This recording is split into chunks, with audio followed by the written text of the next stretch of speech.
Good Saturday morning and welcome to another edition of the award-winning Outdoors with Larry Ray on 790 The Bet. Brought to you proudly by the Tennessee Wildlife Resources Agency. Now, here's your host, Larry Ray.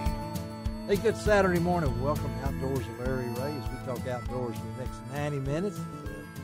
We roll into our 21st year on the air. Shelby McCall is our show producer. It's going to be a special show today because we have some guests in here, but this is third Saturday, and that means all the way from Marion, Arkansas, is our man Frank Barton. Good morning, Frank. Good morning, Larry. Good morning, everyone. And we'll talk waterfowl with Frank, of course. He's hunted a few times, had a good day earlier this week. Glad to report, and we'll talk to Frank as he adds his insight to the show. And we have a special guest all the way from Mount Juliet, Tennessee. But a lot of you folks out there are familiar with Tony Dolly. He is the executive director of the Tennessee Outdoor Writers Association, but you know him through his time with Cabela's, his time with Ducks Unlimited, and he and I are working on a possibility of something, right, Tony?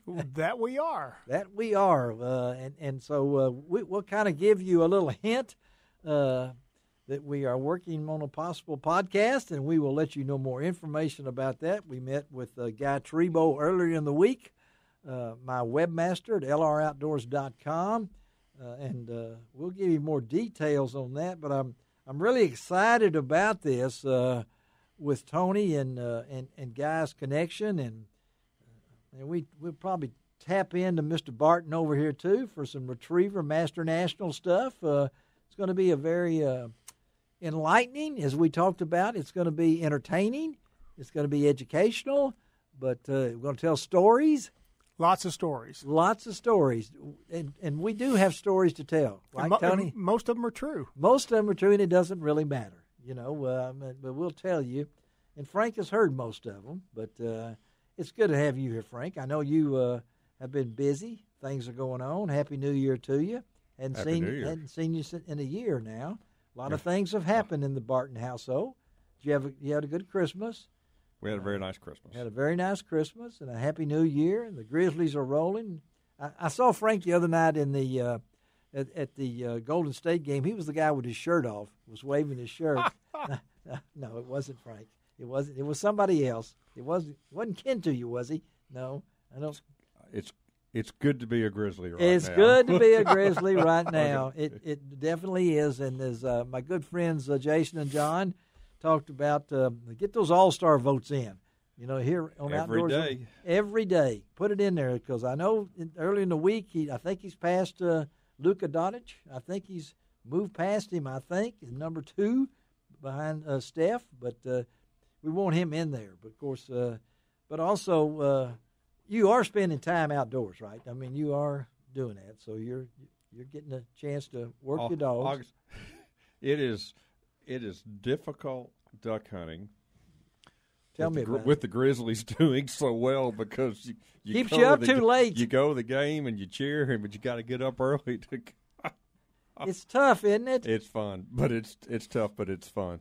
Well, that's the main thing about it. Tony is the executive director of the Tennessee Outdoor Writers Association, which has been around since the late 40s, if I'm not mistaken. That's correct. When some of the Tom Rollins and some of those great guys from the past put it together, and then Tony's following right after the late Mr.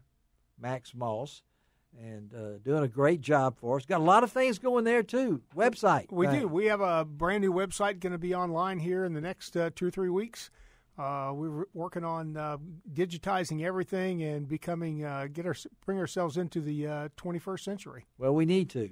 I mean, it's time because outdoor writers, we're probably one of the oldest. It's hard to get them now. It's hard to get young people involved and things, and we're outreach. Rob Somerville and some of the great guys like that are membership-wise, but it is becoming harder and harder to find folks. There's this little thing called the internet that that a lot of people, that takes a lot of people who want to think they can be a writer and give it a shot. Try the internet first. We wish that in Tennessee and some of the surrounding states they'd give us a shot first and let us help them. Yeah. It's good to be a member with other people that do the same things. You can learn a ton. Yep. You can find great stories like Frank and what he does with the retrievers. Yeah. You can find and the stories you have every week on your radio station. So, there's all kinds of, you can get help with how to write, how to take pictures, how to use the Internet, how to do all kinds of things when it comes to media. As it has to do with the outdoors. And how many members do we have? I mean, we have about 100 members total. 100 members total. That includes supporting members. That includes our supporting members. Which are very valuable to us as far as helping us promote the great outdoors. And we have members that right now are our president, Richard Hines. Richard Hines is the president. And he lives in Kentucky. But he does. But he is heavily involved, and so you don't have to live in Tennessee like you used to do. Back in the old days, we have spread out and things along that. I've been a member since April of '88. April of '88. Oh, yeah. Okay. I was going to say maybe Dirt's a little. Only since you're a little bit older than Dirt. No, not older than Dirt. But we're going to talk to Tony. He's going to stick around. And of course, I know we have to look forward to one of Frank's introductions to one of our, at least once, of one of our segments, because Frank does have the FM voice. I have the radio face, and he has the FM voice when it comes to it. But we're going to talk to Michael Clark. He's going to update us on the Asian carp situation at Kentucky and Barkley Lakes. There's been an improvement. We've done all that, and he's going to talk about that. He is a TWRA reservoir fisheries biologist out of Region 1. Then we've got a real good segment. We're going to talk to a gentleman by the name of Shane Barker of Buckhannon, Tennessee. And one of my old friends from a long time ago, George Badon, is going to be part of that segment because George told me about this story. Shane takes vets from the Army. He takes young children and women into the duck blind and introduces new people to duck hunting. And he's got an amazing story that 3 years ago he almost died and to have had a kidney transplant. And it's turned his life around. So that's Shane Barker. Jeremy Dennison is going to update us. The deer season, I'm in deer depression now. I did not get to hunt the last week or two of the season due to some health protocols and things along that line.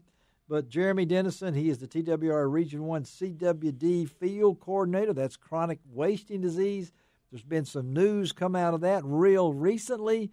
They had a Zoom meeting the other night on Thursday night where they updated the folks a lot about that. Talked to him and Billy Montague. We're going to catch Billy before he heads to the field today for another rabbit hunt. You folks know Billy Montague, Billy's Beagle Chase rabbit hunts. And I can't wait here in about 4 weeks I'm going to be on a rabbit hunt with Billy. And just don't tell him how many dogs. I know he's got 18, 19 dogs. And he knows y'all listen to this, he knows every one of those dogs by their bark. He knows who they are. He's got a name for all of them. And so if one of them barks, he knows who that dog is.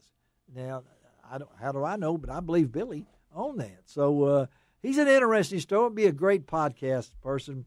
And then we're going to close it out. We want to try to help out our good friends with the Mid-South Fly Fishers. I think they one time had more members than any other fly fishing club in the United States, and we're going to try to rekindle that once a month, update on what's going on in the Mid-South Fly Fishers, because this morning at Cameron Brown Park in Germantown, are they going to have their freeze out today. So they're going to be out there at Germantown, Cameron Brown Park. All their members, it's an opportunity to get more members, to show you a lot about the trout fishing, because they have stocked the trout back on January the 8th. They were here in Shelby County, and the TWRA stocked the winter trout, second stocking of the year, of the season. And so we'll talk to Juan Kindelan. I'm going to have to make sure I get his name right, but Juan will be in studio on that.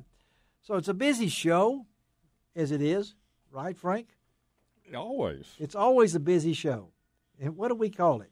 The fastest what? Fastest 90 minutes in outdoor entertainment. And you'll find out, Tony, that you're up and early here on this Saturday morning from Mount Juliet, that we're going to roll through this thing. If Shelby just can make all them buttons work and we don't get a scratchy microphone or whatever it might be, that we'll have it. And I'm already excited about next week's show. I get really, and then in 3 weeks, 2 weeks from this Saturday, we're going to be at Wilderness Wildlife Week in Pigeon Forge. And we're going to do that entire Outdoors with Larry Ray at Pigeon Forge, thanks to Butch Elton, Trish McGee, and all the folks over there. That's a wonderful event, folks. If you put it on your bucket list. It's the last weekend in January, and it's back in the winter. Tony's been there. Several times. It's a wonderful thing. They went to the spring for a while. They thought all the hikers would like the spring better. Comes to find out the hikers would rather hike in the winter than in the spring. So that's in 2 weeks that I will be over there, and Shelby will be here handling all the buttons. We'll tell Wong he does not have Bonus Wong this month. I know it's going to hurt his feelings, and he won't be able to come back for an extra time. But it's just going to be me and Shelby, and that's in a couple of weeks. Look forward to it. So that would be, the 29th. On the 29th, that we're on the. It just be so good to be on the radio right now, and just appreciate all you guys listening to us and everything. So we're going to take our first break of the morning and be right back on Outdoors with Larry Ray.